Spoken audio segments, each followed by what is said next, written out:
Hello दोस्तों, good morning to all of you. तो कैसे हैं? उम्मीद करते हैं बहुत अच्छे होंगे। तो आज हम आपके बीच जैक बोर्ड क्लास 10th का मैथ का वीवीआई क्वेश्चन लेकर के आ गए हैं। हम वीवीआई क्वेश्चन इससे इसलिए बोल रहे हैं क्योंकि यह कहीं ना कहीं बार बार लगातार क्वेश्चन को पूछा जाता है फाइनल एग्जाम में। तो क्वेश्चन नंबर हम 10 को लेकर आ गए हैं। 10 में एक का आंसर आपको कमेंट में बताना होगा। हम आंसर यहाँ बताएंगे सिर्फ 9 का ही।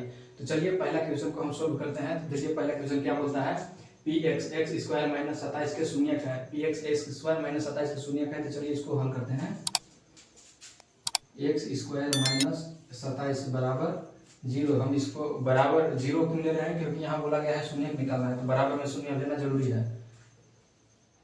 एक्स स्क्वायर बराबर हो जाएगा 27, क्योंकि चर एक तरफ अचर एक तरफ रहता है, तो चर को हम इस तरफ रख लिए और अचर को उस तरफ कर दिया। तो यहाँ माइनस में है, इधर जाएगा तो प्लस में हो जाएगा। और इधर एक्स स्क्वायर में है तो बराबर के दाहिने ओर जाएगा तो ये हो जाएगा रूट में। तो एक्स इक्वल टू हो जाएगा रूट अंडर 27। अब इसको रूट से बाहर निकालने के लिए हमको गुणनखंड करना होगा। चलिए गुणनखंड करते हैं।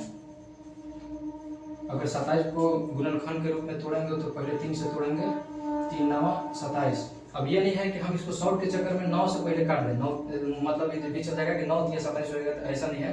पहले छोटे अंक से बड़े की ओर काटते हैं। तो 3 9 27 हो गया। अब 9 को फिर से हम काट सकते हैं 3 से, तो 3 3 9 हो गया। अब ये हो गया 3 गुना 3 यानी कि 3 बार आ गया है। तो रूट से बाहर निकालने के लिए शर्त लागू होता है जो जोड़ा में निकलता है। तो 3 और 3 का तो एक जोड़ा निकल गया। देखिए ये 3 का एक जोड़ा और नहीं निकल पा रहा है, तो इसको हम प्लस माइनस 3 हम कर को बाहर इसको बाहर निकाल सकते हैं। लेकिन ये जो 3 है, ये 3 उधर ही रह जाएगा रूट में, ये हो जाएगा रूट के इधर ही रह जाएगा, तो ये हो जाएगा 3, यानी कि प्लस माइनस 3 रूट 3 इसका आंसर आया। तो चलिए ऑप्शन मिलाते हैं, यानी कि इसका राइट आंसर है ऑप्शन नंबर, सॉरी यहाँ बी छूट गया है, ऑप्शन नंबर बी में होगा इसका आंसर। देखिए प्लस माइनस 3 रूट 3 है, तो प्लस माइनस 3 रूट 3 हो गया। अब क्वेश्चन नंबर दूसरा देखते हैं। क्वेश्चन नंबर दूसरा क्या करता है, ग्राफ दिया गया है और ग्राफ में बोल रहा है शून्यकों की संख्या बता दे। ग्राफ से शून्यकों की संख्या देखिए कुछ इस प्रकार निकला जाता है। ये देखिए एक्स एक्सिस होता है और ये होता है वाई एक्सिस। एक्स एक्सिस पे जितने बार लाइन कट करता है वही होता है आंसर। तो देखिए क्वेश्चन कुछ इस प्रकार के कट किया है, तो क्वेश्चन कट किया है 1 2 3, इसका आंसर यानी कि हो जाएगा 3। तो देखिए ऑप्शन नंबर बी में है 3, यानी कि इसका दूसरा का राइट आंसर हो जाएगा ऑप्शन नंबर बी, यानी कि 3, क्योंकि एक्स एक्सिस पे 3 बार कट किया है। अब देखिए क्वेश्चन नंबर थर्ड देखते हैं। थर्ड क्या कहता है, दो परिमेय संख्याओं के बीच कितनी परिमेय संख्या हो सकती है? अनंत। ये तो ऐसा ही रटा रटा क्वेश्चन है कि दो परिमेय संख्याओं के बीच कितनी परिमेय संख्या हो सकती है। इसका राइट आंसर होता है ऑप्शन नंबर सी, अनंत। और क्वेश्चन नंबर चौथा देखिए क्या कहता है, असंगत समीकरण युग्म द्वारा निरूपित रेखाएं कैसी होती है? तो इसका राइट आंसर हो जाएगा ऑप्शन नंबर बी, समांतर। अगर यही क्वेश्चन पूछा हुआ होता कि संगत समीकरण युग्म द्वारा निरूपित रेखाएं कैसी होती है, तो उसका राइट आंसर हो जाता प्रतिच्छेदी और संपाती, क्योंकि संगत जो होता है वो प्रतिच्छेदी भी होता है और संपाती भी होता है। लेकिन यहाँ पूछा गया है कि असंगत समीकरण युग्म द्वारा निरूपित रेखाएं कैसी होती है, तो वो होता है समानांतर। अब क्वेश्चन नंबर 5वां देखते हैं क्या कहता है, निम्नलिखित में कौन एपी यानी कि अर्थमेटिकल प्रोग्रेशन यानी कि समांतर श्रेणी में है?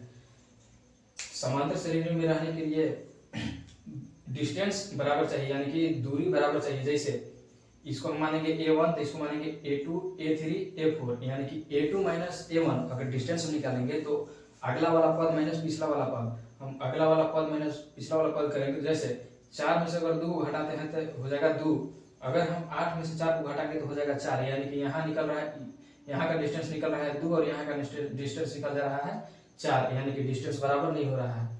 ऑप्शन नंबर बी को देखते हैं, चेक करते हैं। 3 में से अगर 1 को घटाएंगे तो हो जाएगा 2, लेकिन अगर हम 9 में से 3 को घटाएंगे तो हो जाएगा 6, यानी कि यहाँ निकल जा रहा है 2 और यहाँ निकल जा रहा है 6, तो ये भी कहीं ना कहीं मैच नहीं कर रहा है, तो ये भी नहीं होगा। ऑप्शन नंबर सी का जांच करते हैं। तो देखिए 12 में से 8 को घटाएंगे तो हो जाएगा 4, और 16 में से 12 को घटाएंगे तो हो जाएगा 4, और 20 में से 16 को भी घटाएंगे तो हो जाएगा 4, यानी कि ऑप्शन नंबर सी, चूंकि इसका डिस्टेंस बराबर निकल रहा है। अब क्वेश्चन नंबर देखते हैं छठा क्वेश्चन नंबर कहता है कि 1, 4, 7, 10 के 18वें पद का मान, यानी कि a18। अगर हम यदि इसको a1 a2 a3 a4 बोलेंगे तो a18 तक ज्यादा बोल रहा है, कि मतलब a18 का मान क्या होगा?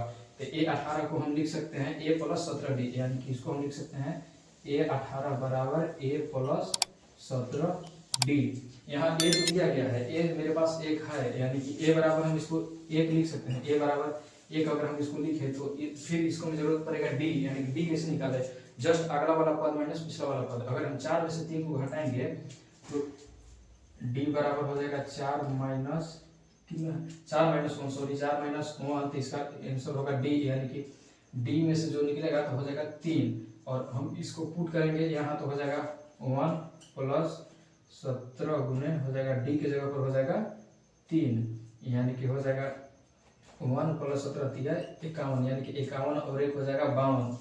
तो 52 देखिए ऑप्शन मिलाते हैं, ऑप्शन नंबर सी में है 52, इसका राइट आंसर हो जाएगा ऑप्शन नंबर सी। और क्वेश्चन नंबर 7 बोलता है दो अक्षों के प्रतिच्छेदी बिंदु को क्या कहते हैं। ये तो रटा का क्वेश्चन है कि दो अक्षों के प्रतिच्छेदी बिंदु को क्या कहते हैं, आप लोग रटते ही आए होंगे, तो इसका आंसर आप लोग कमेंट में जरूर कीजिएगा। हम आगे की ओर बढ़ते हैं, तो देखिए क्वेश्चन नंबर 8 की ओर हम बढ़ते हैं। क्वेश्चन नंबर 8 कहता है एक सिक्के को उछालने पर जीत आने की प्रायिकता है, यानी कि एक सिक्का को उछाला जाता है तो जीत आने की प्रायिकता क्या होगी। तो प्रायिकता बराबर होता है संभावित घटना बटा कुल घटना। तो सिक्के में कितने परसेंट होते हैं, 2% होते हैं, जीत और एक पट। अगर हम किसी भी सिक्के को उछाले तो एक बार जीत और एक पट ही आ सकता है, मतलब दो में से कोई एक ही आएगा। तो अगर यदि जीत आता है ऊपर तो पट और जीत में से कोई नीचे आएगा तो नीचे आ सकता है 2, यानी कि संभावना 1 है लेकिन कुल संभावना है 2, यानी कि इसका राइट आंसर हो जाएगा 1/2, इसका आंसर हो जाएगा बी।